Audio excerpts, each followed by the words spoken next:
Hola a todos, espero que estéis bien.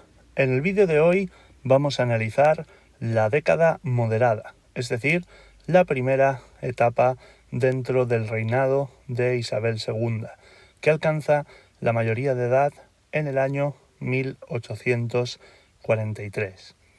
Vamos a ver las características y los principales sucesos de este periodo. Veréis,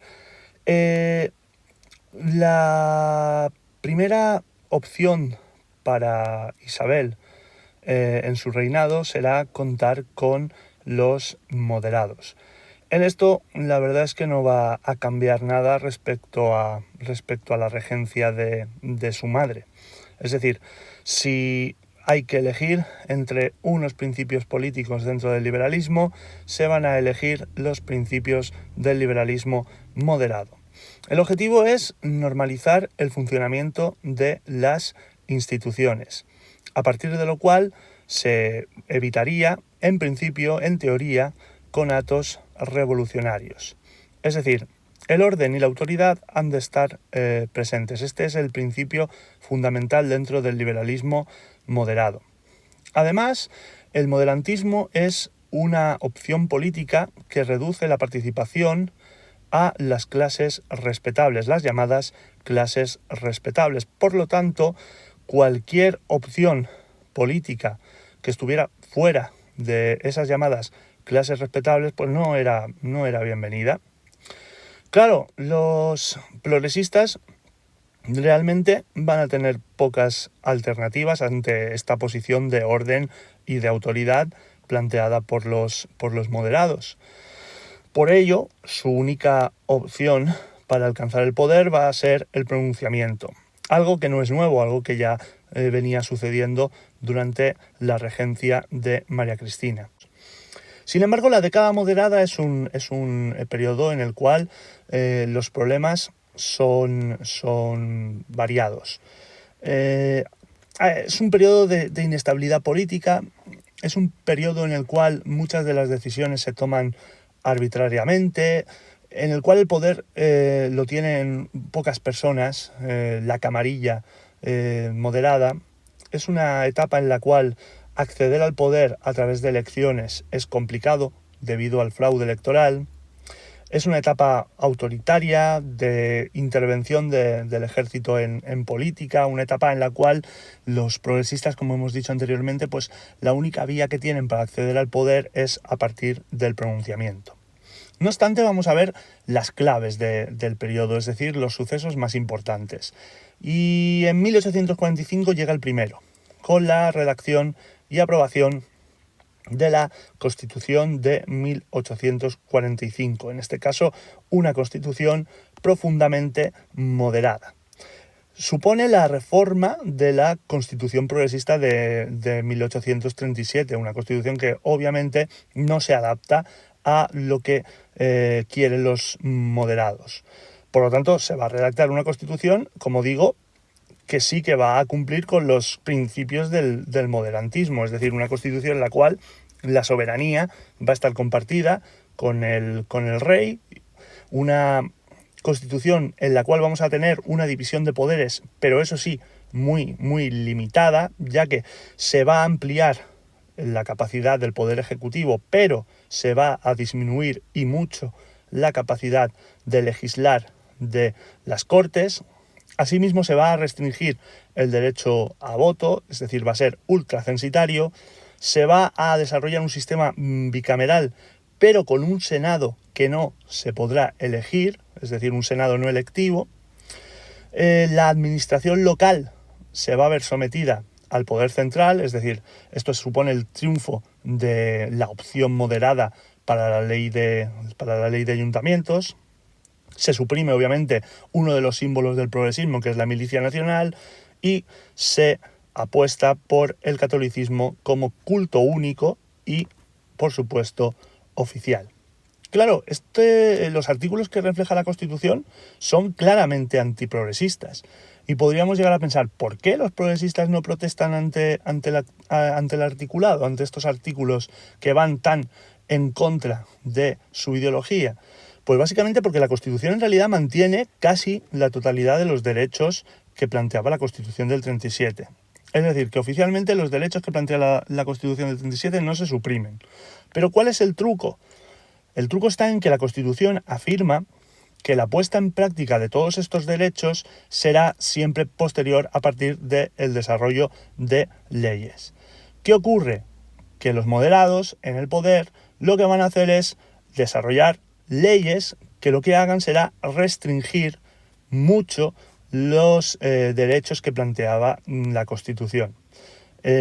Por ejemplo, la Constitución del 45 no suprime la libertad de prensa, pero en una ley posterior se regula dicha libertad y el gobierno pasa a controlar total y absolutamente la prensa del país. La Constitución de 1845 no habla de desarrollar una ley electoral restringida, pero en una ley electoral posterior, en el año 1846, se aprueba un sufragio censitario muy restrictivo que apenas roza el 1% y que favorece obviamente el voto de los terratenientes rurales, que son las personas que más se benefician de este gobierno moderado. ¿Y qué ocurre con la corona? La corona obviamente gana poder. Controla, de hecho, el poder ejecutivo. Tiene la capacidad de nombrar y destituir ministros, de disolver las cortes, de vetar leyes, de designar a todos los miembros del Senado. Por lo tanto, Isabel II, con esta Constitución, lo que hace es ganar enteros, es decir, ganar muchas cotas de poder. La primera clave es la Constitución del 45, la segunda clave es el concordato con la Santa Sede. Los concordatos son acuerdos entre países católicos y el Vaticano. Recordad que hasta este momento el Vaticano no reconocía a Isabel como reina. De hecho, tened en cuenta que para el Vaticano el liberalismo es un pecado. Es decir, es una cosa mala de verdad. Y que todos aquellos liberales deben ser excomulgados. Esa era un poco la visión del Vaticano en esta época con respecto al liberalismo. Claro, Isabel está colaborando con los liberales, de hecho está formando gobiernos liberales. Entonces le preocupa que el Vaticano no la reconozca, porque se la juega, se está jugando la excomulgación.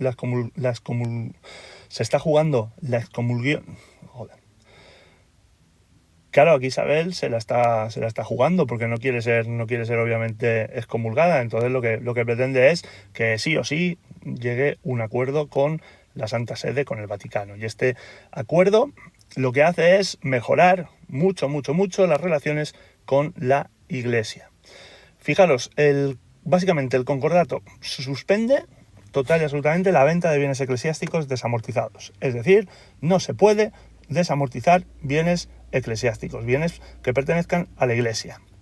Se aprueba la devolución de aquellos que no hayan sido vendidos. Es decir, todo el listado de bienes de la Iglesia que todavía no habían sido vendidos deben regresar obligatoriamente a manos de la Iglesia Católica.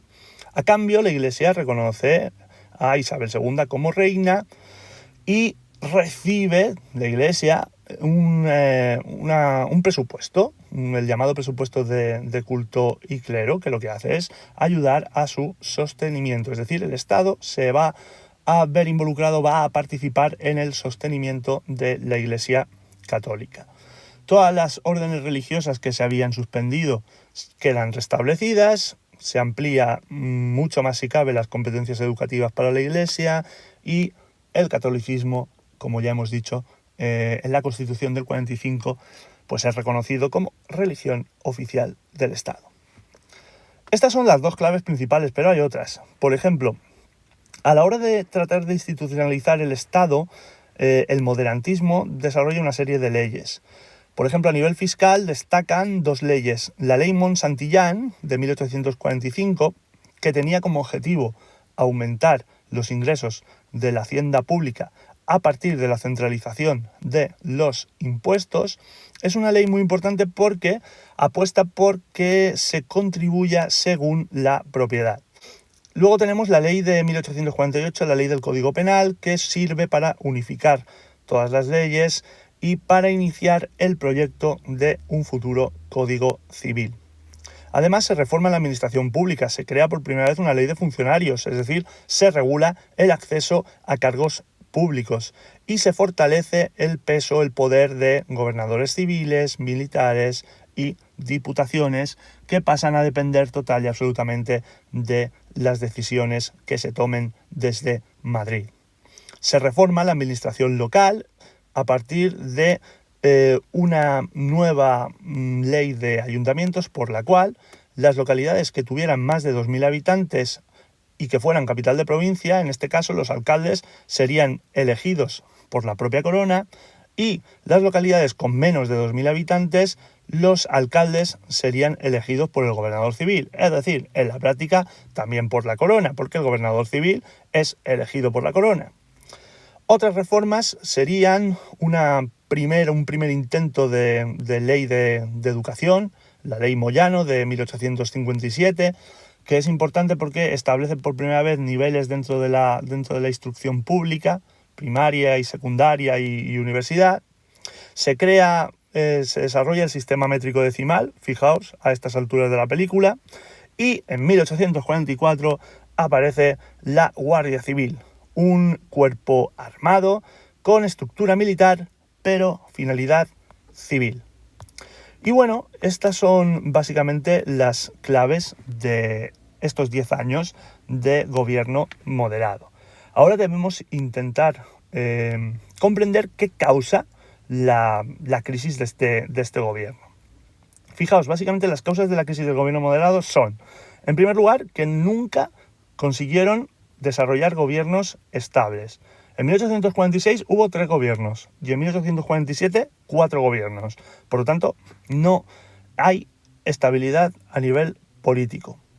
¿Qué ocurre? Que al reducirse el peso del poder legislativo, pues lo que ocurre es que ganan peso las decisiones que se toman entre 4, es decir, las camarillas políticas dentro del moderantismo son las que están tomando las decisiones. Por lo tanto, las Cortes, ¿qué sentido tienen si no pueden legislar? Pues básicamente ninguno. Y en este contexto, en 1852, el gobierno de Bravo Murillo lanza una propuesta al aire: reformar la Constitución. El objetivo de esta reforma era, en realidad, crear una especie de dictadura de carácter tecnocrático, es decir, desarrollada por aquellos que realmente saben de cuestiones económicas. Y esta dictadura tecnocrática, pues su objetivo básicamente sería gobernar por decreto. Y para gobernar por decreto, ¿qué hace falta? Pues suspender las Cortes y restringir aún más el censo electoral. Esto era un poco la idea de Bravo Murillo, es decir, vamos a gobernar por decreto. No necesitamos las Cortes, no necesitamos que la gente participe en elecciones. ¿Para qué? No es necesario. ¿Y por qué no es necesario? Porque, según la visión de Bravo Murillo, pues logrando una administración eficiente y fomentando la riqueza, eso era suficiente para que el pueblo andara feliz, la situación económica iría bien, por lo tanto no habría revueltas y esto sería todo felicidad. Y por lo tanto, de esa manera, pues el gobierno sería bien valorado y no habría tanta inestabilidad política.